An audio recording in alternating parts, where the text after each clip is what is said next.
Hello everyone, welcome back to Retro Pokemon TCG. I'm Evan Cole, and today I have for you an exciting 2010 match. This is another game from the 2010 tournament held at Good Games Chicago in August of 2024. This is round 5. On the left, we've got Christopher Schemanske with Luxchomp. On the right, we have Kenneth Xuan with Gyarados. This is already one of the most iconic matchups in the format, and I'm excited to see how it plays out as we see Kenneth right away goes to impersonate a Pokemon collector. Of course, you have to actually put the supporter in the discard pile, so there we go. As we get into this here, Gyarados, of course, with that incredible Tail Revenge attack, does 30 damage for each Magikarp in your discard pile for 0 energy. So the goal for Kenneth's deck is to turn 1, use Pokemon Collector with Sableye's Impersonate to fill that hand with those Magikarp as you've just seen. And then we are going to discard those Magikarp using either the Regice on the bench or by using the supporter Felicity's Drawing, which Kenneth can use via Sableye's Impersonate. Over on the left here, going to Christopher's first turn of the game, also opens up with a turn 1 Collector, this time from the hand. As the Luxchomp player, we are going to see this SP deck try to race down the Gyarados deck. Now, this matchup is actually pretty interesting. On the surface, it might seem that Luxchomp just plows through Gyarados due to Gyarados being lightning weak. In addition, we did see Christopher use Pokemon Collector to get that Lucario GL, which is a crucial card in this matchup. Lucario GL turns all Pokemon's weakness to ×2. Remember that in the Diamond and Pearl era, weakness was actually plus instead of times. So +10, +20, or +30. This means Gyarados has, I believe it's +30 lightning weakness. So if you attack with the Luxray GL, you try to use Flash Impact. That does 60 base damage. 60 plus 30 is 90. That is nowhere near enough for Gyarados' 130 HP. Luxray GL allows you to take that 60 damage from a Flash Impact, double it to 120. Now, that still is not enough, so Christopher would need a Crobat G Flash Bite to put an additional damage counter on that Gyarados. Alternatively, if Kenneth is able to get an Expert Belt onto the Gyarados, then it will be significantly harder for a Luxray to one-shot it. You would need to try to pull off a Trash Bolt, Luxray GL's second attack. All right, so Christopher uses Azelf Time Walk, gets that second Luxray GL, already noting how crucial that card is in the deck for Christopher, going to bench the second Luxray and pulls off a setup for 6. This has been an incredibly productive first turn for Christopher, even draws an energy, so I think you've got your supporter, you drew a fresh hand, you've got 2 Luxray, and you've got an energy and an energy gain on the Luxray. This is an absolutely ideal turn 1 for Luxchomp here as we see Christopher pass. Okay, so Luxray hits for weakness. What does Kenneth do about it? Now, Kenneth is playing that Azelf from Mysterious Treasures with its Downer Material Pokebody. So as he plays this second collector, we're likely going to see him pick it up. There's the Uxie, there's the Mesprit, and there is the Azelf. So Downer Material, it requires all basic Pokemon, or rather all non-evolved Pokemon, to pay 1 additional colorless energy for their attack costs. Now, the only way that Azelf works is if you also have a Uxie and a Mesprit on the board. So we're going to see the Azelf. There's the Mesprit using Psychic Bind, attempting to turn off Christopher's Poke Powers next turn. Will he use this Power Spray on the Mesprit? Gyarados does not use many Poke Powers. It is basically just Mesprit, Uxie, and Regimove. So we do see Christopher opts to not use the Power Spray here, likely going to attempt to Power Spray either a setup or a Regimove. Regimove is a wonderful Poke Power. If you discard 2 cards from your hand, your opponent must switch out their active Pokemon if it is non-evolved, which in this case it is. So if Kenneth either decides to use Regimove, Christopher will have to switch out the active, and it appears that Kenneth is currently declaring Regimove. So this is where Christopher decides to use the Power Spray. Because Kenneth has already played a collector this turn, Christopher knows that the only way that Kenneth is getting Magikarp in the discard pile is by using Impersonate for Felicity's drawing. This means that Christopher can buy a turn to force Kenneth to wait a little bit longer before attacking. Kenneth decides to bench that Uxie, cannot draw any cards off setup, but once again, that downer material requiring Christopher's board to pay 1 additional colorless energy for every attack is so powerful that it is worth it on its own. Also, again, remember that Christopher will be power locked on the next turn, so Kenneth impersonates for Felicity, discards 2 Magikarp, and draws 4 cards. Although we did not see a turn 2 Tail Revenge, I think you are happy with this board on Kenneth's side. Back over to Christopher now. He does play the first Cyrus's Conspiracy of the game. Of course, this incredibly impactful backbone of the SP engine. It was very important that Christopher gets the energy and energy gain on the Luxray last turn, anticipating that downer material and energy gain kind of cancel out, meaning that a Flash Impact is going to need 2 energy and an energy gain. Trash Bolt then needs 3 energy and an energy gain in order to be used. This is why a Luxray GL, even with a Lucario GL also on the board, cannot just single-handedly run through Gyarados. The energy requirements are pretty intense, and it allows Gyarados to buy itself time. Christopher just attaching the energy and passes, unable to use a Bright Look, going to hang on for another turn. Over to Kenneth's side now, and this will be the first chance that we have to really pull off a productive turn. We're going to start things off with a 3rd Pokemon collector, just going to start thinning the deck out. Gets the Crobat G. He probably plays, okay, a couple Sableyes as well, so. And we do see Kenneth does play the Lucario GL, so that is a tech in Gyarados, allowing you to use your own Bright Look combined with Poketurn in order to continue gussing Pokemon up every single turn. That is another useful Pokepower in this deck. Kenneth opts for the Reggie move, puts that 3rd Magikarp in the discard pile, and dumps a Sableye, just thinning cards here. Now, Christopher promoted the Azelf, but Cyclone Energy allows the Sableye to retreat and forces Azelf to move out. Just going to promote Uxie instead. I think this is actually preferable if you're Kenneth. Uxie is definitely the most disposable card on Christopher's bench with that Azelf active, but this does prevent a Uxie Lv.X coming up next turn, so a little bit of inconsistency on Christopher's side here. So Kenneth now Tail Revenge, 90 damage for 0 energy. So this Gyarados is going to try its best to run through these SP Pokemon. Most of these Pokemon in Christopher's deck have 70 or 80 hit points. The only Pokemon with more HP are going to be those level X's. So Kenneth's goal is going to be to one-shot all of these SP Pokemon before Christopher can run Kenneth out of resources. All right, we see that Crobat G, Flash Bite, putting 1 damage on the Gyarados, leaving it at 120 HP. Here's the Luxray GL Lv.X. We don't even need Bright Look. We are just going to Flash Impact this Gyarados for 120 damage after weakness. Ooh, and the Looker's Investigation, forcing Kenneth to reveal that massive hand, and it's going to get shuffled away, forcing Kenneth to draw 5 cards. All right, so Kenneth does lose some resources off of that Looker. We saw some Poketurn, there was an Expert Belt, and a Luxray GL Lv.X. Drawing 4 new cards here. All right, this is not a great hand. Kenneth does get the Broken Time Space, which is necessary for him to be able to attack this turn. However, with no Magikarp and no draw supporters in hand, Kenneth might have to use that Uxie to draw. And if he does, his board will have no Magikarps on it, no room on the bench. He would not be able to take a knockout this turn. So, Kenneth draws for turn, gets that 4th Pokemon Collector, not exactly what we're looking for right now. I think you're probably going to have to play this Unown Q, and I would probably Reggie move first, dump some of these useless cards out, you know, get rid of that Sableye, get rid of that Collector. Kenneth opting to play Collector. The only other basics in his deck, I believe, are Combi, Crobat G, and Luxray GL, so by going down this route, I don't know if Kenneth can draw any more cards from the setup with Uxie.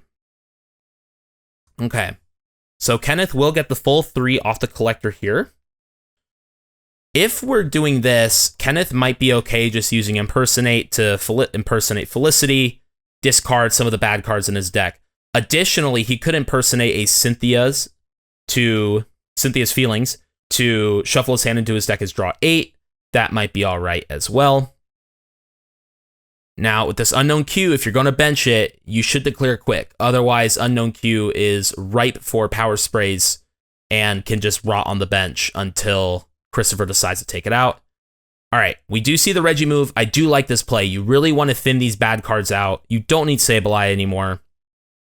You want to make sure that in case there's any future disruption, all of your draws are rock solid. So Reggie move went through. This might indicate Christopher does not have a power spray in hand. Kenneth declares quick, and Christopher lets it through, giving this Sableye in the active free retreat.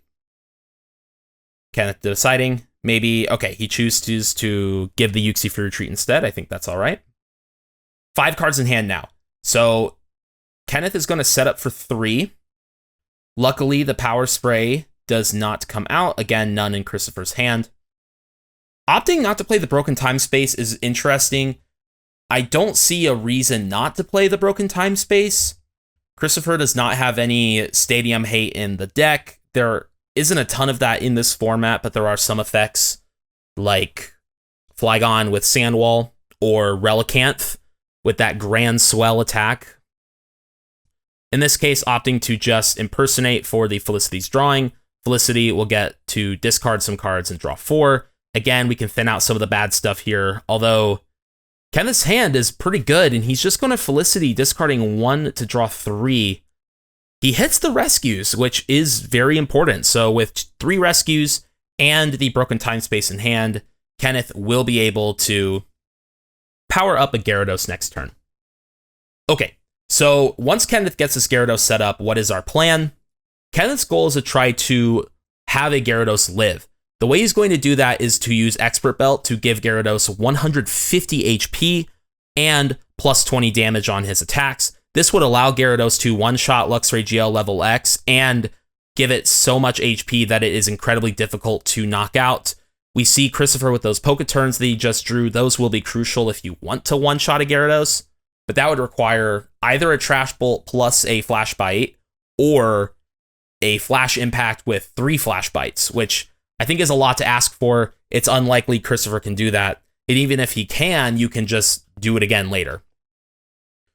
Okay, so if the Gyarados is not one-shot, Kenneth then would try to use Super Scoop Up to try to pick up that Gyarados with all the damage on it, healing all that damage, and then immediately putting it back onto the board via Broken Time Space. Christopher now, with a clever idea, Christopher sees that Kenneth is bench-locked and is just going to bide his time. This gives Christopher a chance to just attach energy onto the board, prepare for that downer material, making sure that he can always attack, and Christopher has no reason to attack Kenneth right now and open up a bench spot. So Kenneth is in a tough spot here. I think you're just gonna, pass the turn back now.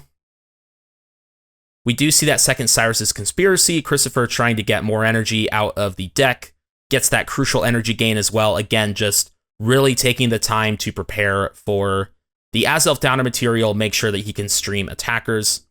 We will likely see this energy gain going on to the Luxray. You could also energy gain the Garchomp. Christopher might be opting to... Oh... Okay, Christopher is going to use Azelf's Lockup, 20 damage, and the defending Pokemon cannot retreat. This is fascinating.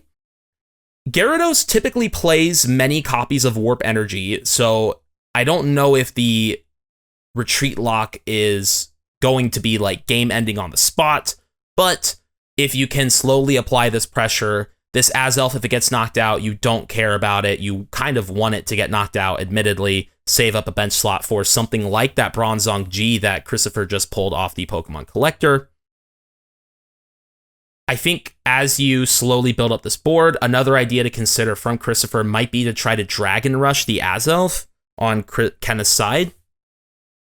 Now, Kenneth has those Pokemon rescues, so that Azelf could come back, as we see the Warp Energy just drawn. So, again, it's not really retreat locking. Kenneth's just going to pass the turn, biding his time. If I am Christopher, you probably could just keep passing and not knock out this Sableye, but you now are at 4 prizes. Kenneth is at 5, and you've got your board set up. Really, the only thing Christopher has been missing so far are those energy attachments. If he had been able to draw call energies throughout these turns where he had Kenneth bench locked, then you would have so much energy on the board, I think you could just overwhelm the opponent from there. That is one of the downsides of playing call energy, fewer basics to search out from your Cyrus's Conspiracy. As Kenneth finally gets his chance, we're going to see the Magikarp, the Broken Time Space into the Gyarados. Kenneth has a huge hand here, and we're just going to see the Tail Revenge for 90, and just like that, folks, we are tied up in this game. And now it is over to Christopher, so we'll see what he chooses to do. He promotes the Garchomp C. Luxray GL Lv.X has free retreat, so this does indicate we will see the level up on the Garchomp C Lv.X here. We do see the call energy now. I believe Christopher drew that off the prizes, which means that, yes, we will get to see the Dragon Rush coming out this turn, going to take an easy knockout, keeping that Luxray GL out of harm's way. Interestingly enough, Christopher could knock out this Gyarados right now with that Poketurn that he just picked up off the Cyrus. He still can do that. Christopher can retreat the Garchomp into Luxray, Poketurn the Crobat, and then Flash Bite. So we'll see which knockout he chooses to take here. Both options are viable. Wow, 3 Poketurn and a Power Spray in hand for Christopher is pretty impressive. It appears we will be Dragon Rushing, and we do Dragon Rush the Azelf. All right, so at the moment, Christopher's board is not being locked down with down a material. All energy costs are what is printed. Now, again, Kenneth can get this Azelf back with Pokemon Rescue, but this does put strain on his rescues.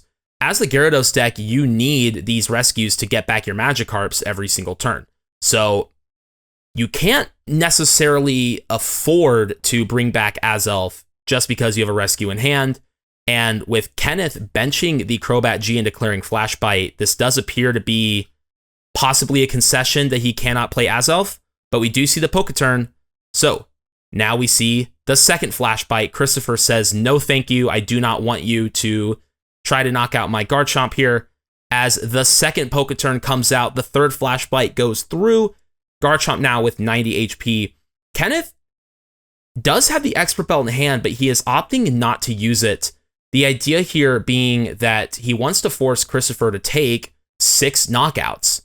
The only downside here is that the Gyarados is slightly squishier, so this Gyarados will be going down. Kenneth, with another Gyarados in his hand, will only need to play 1 copy of Rescue to get back the Magikarp. This is a very close game here. Both players at 3 prizes. Both players are just threatening one-hit knockouts each turn.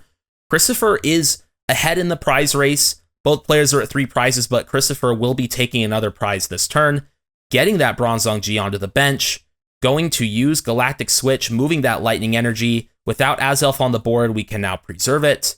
Even has that Call Energy in hand to attach to the Luxray on the bench.